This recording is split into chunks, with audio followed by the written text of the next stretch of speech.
Hey VC, it's been a while since I've actually sat down and done one of these behind the camera. Um, a long time, I think it's been a few months. I've been doing the vlog style videos, which I guess in honesty I'm finding a bit more exciting to do than sit down and make these videos. This is not a I quit the VC video, VC or whatever type dramatic videos, which I've seen quite a few of in the past, but I think I'm going to have a break from making videos. I'm just not really feeling the love. Not the love, I'm just not really feeling the motivation or excitement to make them that I used to make. Which is something that I would like to get back, and I will make videos in the future, but just not really feeling them right now. So I think the best thing to do is just stop making videos for a bit. But in saying that, there's obviously lots of other amazing people still making videos you can check out, and there's lots of people that I watch and I can see the mojo and the excitement they have, which I think is amazing. I'm just not really feeling the passion and excitement. So I kind of just wanted to make this video, and it sounds terrible, but get it over with and get it done. Considering I put up the vlogs of the last sort of 3 or 4 weeks, I thought it was only fair to show the records I found, and then that'll wrap things up a bit, and I'm going to take a break for a while. Yeah, so who knows where we'll be anyway in a few months with this whole coronavirus thing going on at the moment. It's really crazy. I think as of tomorrow here, they're going to start banning public gatherings, sort of over 500 people. There's a soccer game this afternoon, which I'm going to go to, which is probably the last big thing I'll be at in a while. And we'll see how things go. But there's currently 6 people confirmed here with it. But I reckon there's probably a lot more people than that do have it. We'll see. Anyway, so next time you may see my face. Who knows whether it will be in. It also feels weird to be making these sort of videos when I feel like there's, these big pressing issues in the world and stuff. I don't know. I'm just, I watched 2 videos recently that kind of helped me along the way to decide to have a break, and that was Chris over at Dixieland Farms' latest video about the VC jumping the shark, and just, I guess, Roger's videos for the past few months. The 3 of us have been long-time VC members who aren't really feeling the love, or not the love from the VC, but just the excitement to make. Well, I'm not speaking for Chris because he does, but I know Roger probably feels similar to I do, in terms of making these videos. I'm just not feeling the excitement as much as I used to. Anyway, this is not meant to be a big dramatic thing. I'm just telling you that I'm taking a break, so I'll see you when I see you when I'm back. But we have lots of records to get through, so this is basically all my finds since pretty much the very beginning of the year, and it's now coming to the end of March. So, yeah. So as if the world wasn't telling me something, I just filmed a whole 25-minute video that I thought was really good, and the camera did run out of space, which is fucking annoying, and I put a lot of effort into the descriptions and didn't record. So I feel like this is the world telling me I've got to take a break from videos. So instead, you're getting a flip video, which will be a bit more brief, but there we go. Anyway, this is the Saints, I'm Stranded. Been wanting this for a very long time. Really important, artifact in Australian music. This is like a garage rock and roll punk thing. I guess they were doing this parallel to what was happening in the UK and the US at the time. If you listen to it now, it may sound like a bit of a tribute or something, but it was actually happening at the same sort of time. It have these amazing guitar tones and riffs that sound like they've come from different, more important records, but they haven't. It was all written by themselves. This is an absolute monster record. I've been wanting to copy this for a very long time. I've almost bought the 4 Men with Beards reissue a handful of times, but I'm really glad I held off and found that. Amazing stuff. This is a soundtrack to an Australian psychedelic surf movie. I guess this is a sort of a 70s singer-songwriter psychedelic folk rock type thing, but it's really good. There's some amazing drumming and big spacious sounding sounds. Really cool. Been after this for a long time too. It's not as psychedelic as the cover would suggest, but I'm really happy to finally get a copy. Definitely worth checking out. The guy that writes the title track is called G. Wayne Thomas. He also did Crystal Voyager, which I really enjoy. I also found out that G. Wayne Thomas is from New Zealand, so that's a bit of a connection there. I think he moved to Australia as he grew up, but yeah, I did also find his solo record, which isn't that great, but I had to give it a go because it was quite cheap while I was in Melbourne. Yeah, I guess it's more of a 70s soft rock thing. It's pleasant and nice, but all the songs start to sound the same. As you can see, while I was over in Melbourne, I sort of went for a bit of an Australian theme. This is Once Around the Sun by John Sangster. It's a official soundtrack to a movie that I think didn't get released or got released a lot later. This came out in 2010. Now, the hype sticker is very overblown and mentions people like Sun Ra and Jean-Claude Van Damme. Now, it's nowhere near as good as that. I think it's definitely overhyped, but it's definitely worth listening to. It's very heavy, psychedelic, but also avant-garde and even music concrete in places. It's definitely all over the place. Lots of really interesting textures and spaces, but all the tracks are very short and the moods shift quite quickly, but definitely worth a listen. This has been on my list to check out too, and I found it cheap, so there it is. I just love that cover too, Once Around the Sun. Oz Waves. Now, this is something that I really enjoy, and I really enjoyed it way more than I thought I would. This is a label I've been aware of for some time called Efficient Space. They've been putting out some really interesting stuff. They sort of specialize in lost Australian DIY underground stuff that, you know, is really super obscure and can be found only on cassettes. The hype sticker says, Lost Australian DIY recordings, cassettes and unreleased archives, 82 to 89. The other hype sticker is compiled by a local guy. This is an excellent comp of obscure Aussie electronic music spanning from post-punk minimal through to techno era stuff. All the tracks are dance floor friendly fare, but sit well together for home listening to.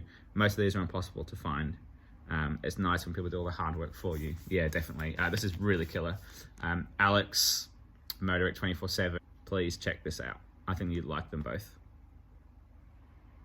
Yeah, so there we go. Who else? I was just having a thinking who else I could recommend this to. Yeah, super cool. This is one that I sort of have a pang of regret about because I know I overpaid for it, and it's not as good as the price tag would.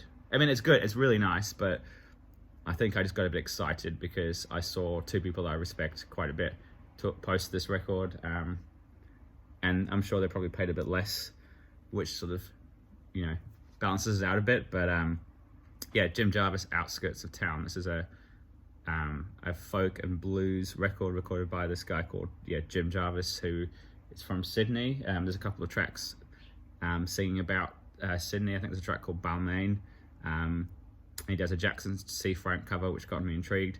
Yeah, I guess it's just a really nice folk blues, definitely more folk than blues influenced album. He sings in a very sort of plain, matter-of-fact way. He doesn't overly sing dramatically or anything like that. It's almost just very down to earth, very local. It's on the Larrikin label, which has some pretty cool releases, especially that Kangaroo one, which I really would like to get, but I don't want to pay for it, or a lot of money for it, is what I mean to say. But yeah, that's it for the Australian stuff. I sort of ended up putting together a bit of a theme without realizing when I was over there, but I did find some jazz stuff too. So this is a mixture of stuff I found, jazz stuff I found over the past 3 months from New Zealand and Australia. I did find this in Melbourne though. Collector's Items by Miles Davis. This is good, but it's not great. It's a bunch of outtakes and unreleased things or cuts that didn't quite make it. Hence the title Collector's Items.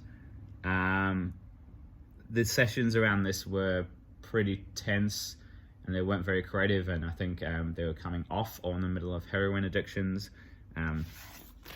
You've got, I mean, the thing that annoys me about this on a low level, which is kind of weird, is there's a track called The Serpent's Tooth, which they have 2 takes, and they put them back to back on the album, so it ends up being almost 10 minutes of the same track twice, and they're not different enough for me, you know, to be casually listening to it, to enjoy it, because it basically takes up, you know, 2/3 of this one side with the same thing twice, and it kind of annoys me. I think it would be in a better place somewhere else. But the cool thing about that track is it has Sonny Rollins and Charlie Chan playing tenor sax together off each other, and Miles with trumpet, and they all come together in this sort of chorus way, which is super cool and super interesting. You've also got Walter Bishop and Percy Heath and Philly Joe Jones. So they're good sessions, and they're really nice in that sort of classic Miles Davis way from like 1958. The sound is very familiar, but some of the tracks are just okay. They're just missing a bit of magic, I think. But I found it cheap, and it's a Japanese press, and it sounds really nice, so I'm definitely going to keep it. I'm not going to move on any Miles. There you go. Speaking of Miles, though, this is an absolute ball terror, mind blower, monster, whatever words we use in the VC to describe these sort of magnificent records. Yeah, this is Miles Davis. Get up with it. Absolutely amazing. Spiritual, funky, deep, dark, thick, ambient. There's parts where he almost introduces a breakbeat thing going on. This is one that I've known well enough, but since I've picked up the record, it's absolutely knocked my socks off, and it's shot right up into my top 3 Miles records.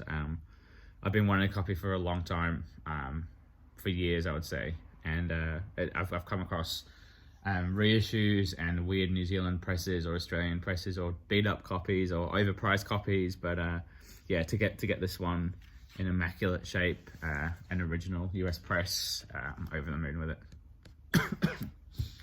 Bit of a cough coming on. What does that mean? So there we go. Yeah, a wonderful record. My favorite tracks being Rated X, and the first track, He Loved Them Madly, which is basically a spacey ambient thing for the whole of the first side. Amazing. And in the context of what he was putting out at the time, this would have been a massive step forward or outwards or something. Yeah, amazing record. The next two I've been wanting for a long time. They're both early ECMs. We've got Sart and we've got Afric Pepperbird. Now these are basically the same lineup. I think one has Bobo Stenson, the other one doesn't. Weirdly found these within a week of each other. Really happy. This one was $5, which is weirdly cheap. Now, it's essentially the same lineup, but this one definitely goes for a more African or African spiritual flavor. As you can see here, there's an African thumb piano, flutes, percussion, you know, xylophones, bugles. Yeah, definitely a more spiritual or African focused thing, where this comes more from a, I guess, European avant-garde head music sort of background. It's still probably a lot more technical, or technical's not the right word, but yeah, more avant-garde. You know what I mean if you know these guys. Yeah, super good. Sorry about that. This is one that have been on my radar for a while. Areski and Brigitte Fontaine.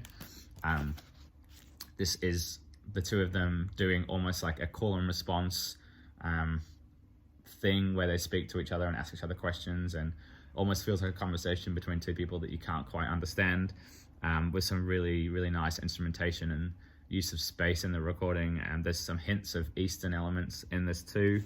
It has been reissued on Superior Viaduct. This is an original on Saravar. Yeah, really good. I need to spend more time with this one, but I really dig it.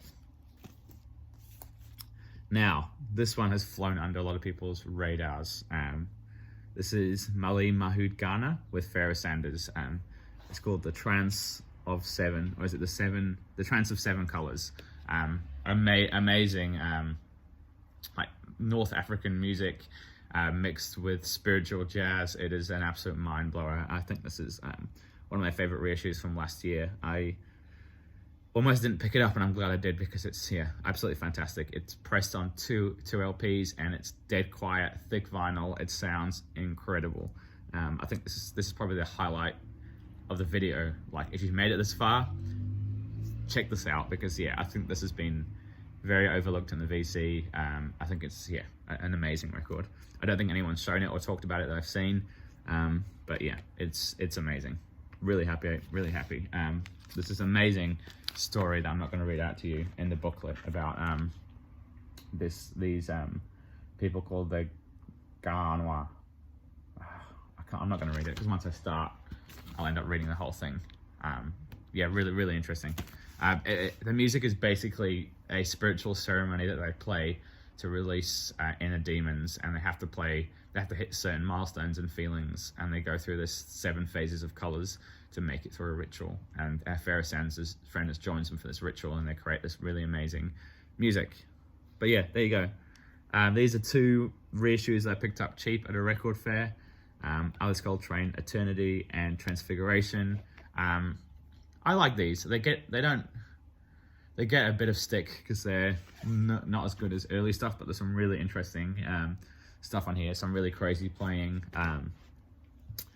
Yeah, what was I going to say? I can't remember. There's one track. I've forgotten what it's called. Anyway.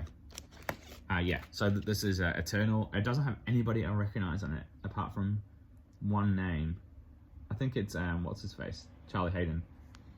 Yeah, he plays on a bunch of the stuff. But yeah, Eternity. This is a bit of a mixed bag. It sort of goes all over the place stylistically. The stuff that sounds like it comes from a monastic trio. The stuff that sounds like it comes from the later, ethnic, ambient, spiritual stuff. It's a bit of a mixed bag, but some really interesting stuff. This is a live one that gets a bit tiresome in places, but overall there's some really crazy playing on here. Check out the track, just called Transfiguration, which is super interesting. And then Leo, that goes over side 3 and 4, is really amazing. I wouldn't say it's essential, but it's definitely impressive to listen to. Yeah, Transfiguration. 2 nice Alices to fill out the collection. I hate saying that term, but 2 that were cheap enough for me to be intrigued because I hadn't heard them before, and I'm glad I did. This is a cheap heat record, Billy Hart and Chance. Really out there. It's got a lot of the people, a lot of the heavy hitters is what I was going to say. You got Billy Hart, Dewey Redman, Hannibal Marvin Peterson, Eddie Henderson, Don Pullen, Buster Williams, Oliver Lake. Those sort of guys that played together on a lot of different things. Yeah, really, really cool. This was $5 too. Really happy with that. And so was this, but I'm not loving it as much as I'm loving part 2, which is called Hasta Siempre. It's good. It's sort of a Latin jazz, spiritual jazz thing, but it doesn't come off as being super authentic, even though it was recorded in Latin America. I like it, and it was worth the $5 I paid, but it's not, an essential record. And here we go. Pump through those. Message from the Tribe. Wendell Hellson, Phil Ranelin. This is the Pure Pleasure reissue. Amazing mixture of soul jazz and spiritual spoken word and soul references, funky bits. Yeah, it's all here. This is one of the Tribe ones I've been really wanting for a long time. There was a reissue from a few years ago with a different cover that was probably a bootleg or a CD master that's quite questionable, but this is an amazing sounding reissue, which I can highly recommend. Super good. All right, there we go. This went a bit quicker than I thought, so I've got some more things I may sort of cut and chuck in here too. Give me a moment. Okay, this is something that I had and I got rid of and I regretted it, and my mate had a spare copy. I helped him out with some cassettes he was releasing, so he gave me his spare copy. And this is again on Roundtable. I have shown this many years ago in the VC, 7 or 8 years ago, maybe 6 or 7 years ago. And I'm really happy to get it back. It's a soundtrack to a movie about Italian castles, which is as wacky as it sounds. But this is a really heavy, fuzzed out library record. Super spacey, super psychedelic. Yeah. Tuscan Castle and Country Seat, one of the strangest soundtracks I have. But yeah, super happy to have this back. Really strange record. It's like a psychedelic, fuzzed out library thing, I guess is how I would describe it. This is awesome. I went to the Keith Haring exhibition. As you probably saw at the beginning of the video, I was wearing the t-shirt with the baby on. Yeah, really inspiring stuff. This is a soul jazz reissue, 3 LP set. Some really interesting funky disco, no wave stuff on here. Things of note is the track by I guess they sort of not avant-garde, experimental hip-hop outfit called Grey, which features Jean-Michel Basquiat. Check out the track Cut It Up High Priest. Is an amazing track. And the track following I really enjoy. I've never heard of before. It's called Golden Flamingo Orchestra. The Guardian Angel is watching over us. Now the cool thing is, during the exhibition I was at, which you would have seen if you watched my previous video, they were playing a lot of the soundtrack through it. So when I got to the gift shop, I saw this there and I bought it straight away. You've got, which is quite cool, it's a track I knew quite well, by Sylvester, called Over and Over. There's a 12-inch disco mix which extends it out to like 9 minutes, which is super cool.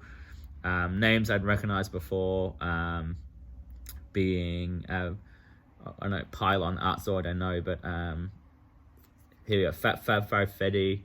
There's a Yoko Ono track. This is 3 LPs, so it's super, super cool. There's a lot of music for me to discover and explore in here, which is what I want out of a good compilation, essentially. Yeah, super, super cool. A good party starting record. This is not a good party starting record, but this is something I've been wanting for a long time. I found in Melbourne. John Fahey, Blind Joe Death. Amazing, amazing stuff. Teddy did send me his reissue of this, which had this really weird tape hiss to it. But yeah, I found this Tacoma one, which came out in '67. Originally came out in '64. So really happy. I don't need to speak about this too much. It's an amazing spiritual folk picking. I don't know, it just has this magic to it that is really spiritual or cosmic or something to it. Really great. This is an absolute grail. I found this on a Facebook Marketplace ad. It wasn't cheap, but it was probably 2/3 of what it goes for on Discogs, plus shipping and all that stuff. So this was a steal, and it's an absolute immaculate shape. This is a '67 press. I think that it's only a few years after initial release. Amazing Brazilian MPB. I don't know how to describe it, but if you're looking for, or you're craving some Brazilian sounds you don't know, this is the one to check it out. It's called Clube de Esquina by Milton Nascimento and Lo Borges. Yeah, that's the title there. Absolutely wonderful. I am over the moon. This is my find of the year for sure. To find it, especially in New Zealand, is yeah, a big deal. So I was really, really, really happy to get that. Beau Brummels. Now, this is a name that had been thrown around the VC and I had dismissed for many years. And the stuff I'd heard I hadn't really liked, but I did stumble across this on Spotify of all places, and it blew me away. For fans of, I hate to say it because it's such a loose connection, Gene Clark, and I guess it's like a country rock. I don't know, it's really good. I'm going to say it. It's just really good. I'll just leave it at that. Bradley's Barn. Yeah, it's been reissued as well, but this is an original promo copy. Yeah, really amazing. Just really lush sounding and spacious and dramatic and big feeling. Yeah, really, really nice. I did already have this, but this is a new reissue of it, Stereolab Dots and Loops. I went to see them live a few weeks ago and they were amazing. So I had to pick this up for a really cheap price, about 2/3 of the price it was going for in stores, and it sounds so much better than my previous reissue. So really happy. This is a good Stereolab to check out. Hitting all the grails here. Finally found a copy of Pink Flag by Wire. Yeah, been wanting this for a long time. It was really cheap. It was like $10, but it's also a VG copy, so needs a really good clean, and we'll see what happens. But yeah, this is my favorite Wire record. Yeah, it's probably the first one that I heard and got into, so yeah, finally really happy to get that. This is a New Zealand pressing on Harvest. Now, this was another really good score.